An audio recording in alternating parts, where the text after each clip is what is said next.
I have a note here from a guy named Stan Lee, who says, please tell Al Jaffee, Dennis, Peter, David, and Flo that I truly appreciate their showing up.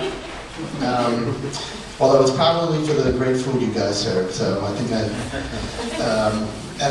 that second part is, I think you must mean great food you guys will be serving when you get home, because we don't really have any food. But anyway, that's our message from Stan. Let me tell you first who's on the panel, and then I will tell you a little bit more why we're here.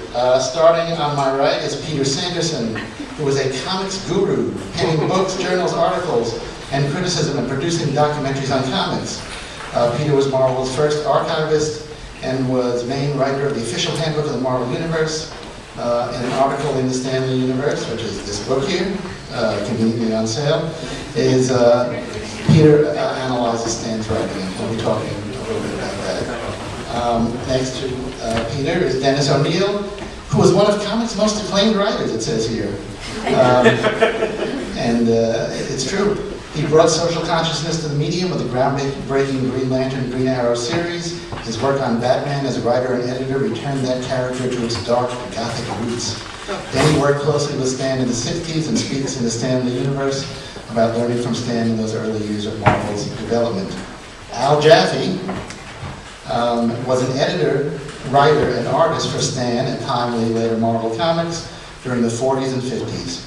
In 1955, Jaffee joined Mad Entertaining Generations with his Mad Fold-ins and snappy answers to stupid questions. The fold-ins have been collected, and as you know, 3 weeks from tonight, we will have a celebration of Al's book. In the Stanley Universe, Al talks about what it was like to work with Stan, and the book also showcases Lee Jaffee memorabilia from Stan's Wyoming archives. At the far end of the panel, there's a gentleman named Bennett Cohen, who has been a professional musician for more than 40 years, best known for his innovative keyboard playing as an original member of the 60s rock band Country Joe and the Fish. He is an equally accomplished guitar player who has played, recorded with, and/or shared the bill with musicians including The Blues Project, Elvin Bishop, Tim Hardin, Jimi Hendrix, Johnny Winter, Michael Bloomfield, Bob Weir, Bonnie Raitt, and Jerry Garcia. That's just a few of them. Among many others. He played on Broadway and toured in the hit show Rent, doubling on keyboards and guitars. David has a number of books and CDs on how to play piano and guitar, and also teaches private students in the New York area on guitar and piano. His latest CD, In the Pocket, I don't know what's the latest, it might be no. You're reading an old Bible. I am. Well, it's not the one that's on your website. His latest CD, Cooking with Cohen, is available on his website, which is, oddly enough, davidbennettcohen.com, Bennett with 2 T's. We have a bunch of people associated with Stan and the book. Right here in the front row is Flo Steinberg. You may know her as Fabulous Flo Steinberg. She was the voice and face, the cheerful voice and face of the Marvel Comics offices, greeting the freelancers and fans that made their way to the company's cramped quarters, including me when I was 12. She handled correspondence and worked as Stan's secretary, Flo later on for her own publishing efforts before returning to Marvel as a proofreader, where she is today, and is living legend. Let's see, we have David Cassico here. David has an article in the book about finding Marvel's voice in the bullpen bulletins. Let's see who else. Well, there's a picture of Jim Salicrup in the book, so.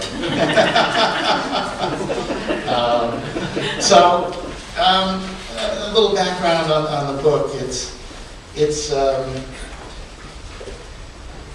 It started out as some of the material was when Stan turned 85. Roy Thomas, who edits a magazine called Alter Ego for Tomorrow's Publishing, and I was then editing a magazine called Right Now. We interviewed a bunch of people and had a lot of articles, and wanted to make it sort of an ultimate birthday tribute. And then we thought, why don't we put that together and make a book out of it? And then we thought, gee, Stan has these archives of about 91 or more boxes at the University of Wyoming at Laramie. And we asked Stan why his archives are there. where Jack Benny has his archives, and they think is it good enough for Jack Benny, good enough for me. But the nice, so at their website, while the list what's there is kind of vague. There will be boxes labeled audio, radio and TV interviews 1947 to 1980. Well, that's not very helpful, is it? So I went out there, and correspondence 1966 to 1973. So I went out there, and probably close to half the material in the book is from the archives, including transcripts of radio programs, which we'll talk more about from the 60s, and just all sorts of strange stuff, correspondence with the Country Joe and the Fish organization. So I will just suddenly put the book up here. And so the book is full, is just full of not just Stan and not just Marvel, but American pop culture from the 40s on. So this is the cover, and that's the cover. And there's a bunch of covers on national books over there. So let's, all right, that is the American Heritage Center. Oh, okay. Okay. Can I talk or? Yes. Oh, okay. Do I have to talk loud? No. Okay. All right. I was enjoying the month. This is where Stan's archives are. That's the American Heritage Center. That's in Zimbabwe. It's very close. It's a it's a place you get to by taking a plane nicknamed the Vomit Comet. It's the actual building, right? It is an actual building, and it's got the Dick Cheney's archives are there. Yes, as are Mort Weisinger's, as are Jack Benny, and a ton of Barbara Stanwyck, Stanley, and you really have to want to go there. You know? I mean, actually, we're coming up soon. Chris Claremont is giving his archives to Columbia. We're having a big event celebrating that on March 24th and 25th with Karen Jr. and Jeremy Galbraith. Just to plug something else. But anyway, Chris... More cartoonist archives are welcome. And those will be easy to get to, but Stan's, you really, really, really have to want to go there. So I really, really wanted to go there. This is the introduction to the book. That's probably the most famous picture of Stan. That was the first picture of Stan that anybody in my generation ever saw. Peter, can you confirm that? Yeah. And so we all, it was for many years it was hard to tell the difference between Stan and Frank Sinatra.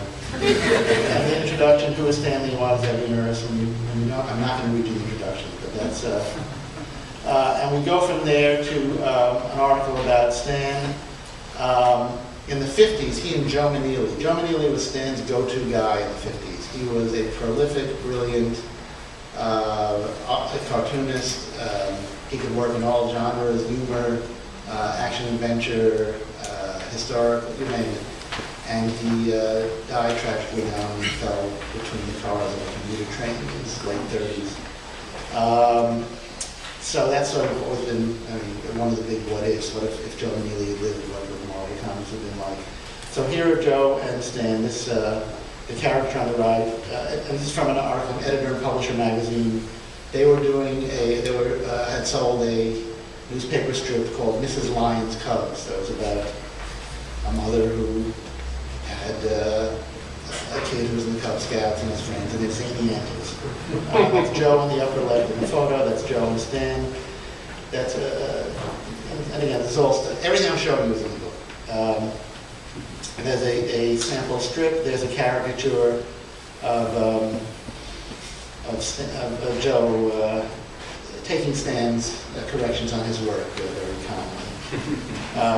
In the bottom left is again the 180-degree different style. Joe doing super dramatic Black Knight comics.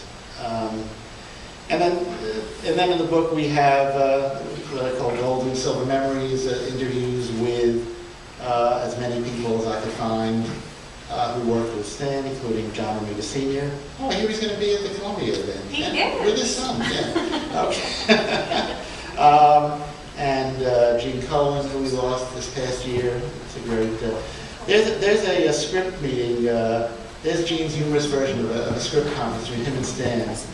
I'll show you another panel from it later. It's really an interesting thing. This is Joe Sinnott's version of the Mount Rushmore with Stan among the heads. And look, here's Al Jaffee.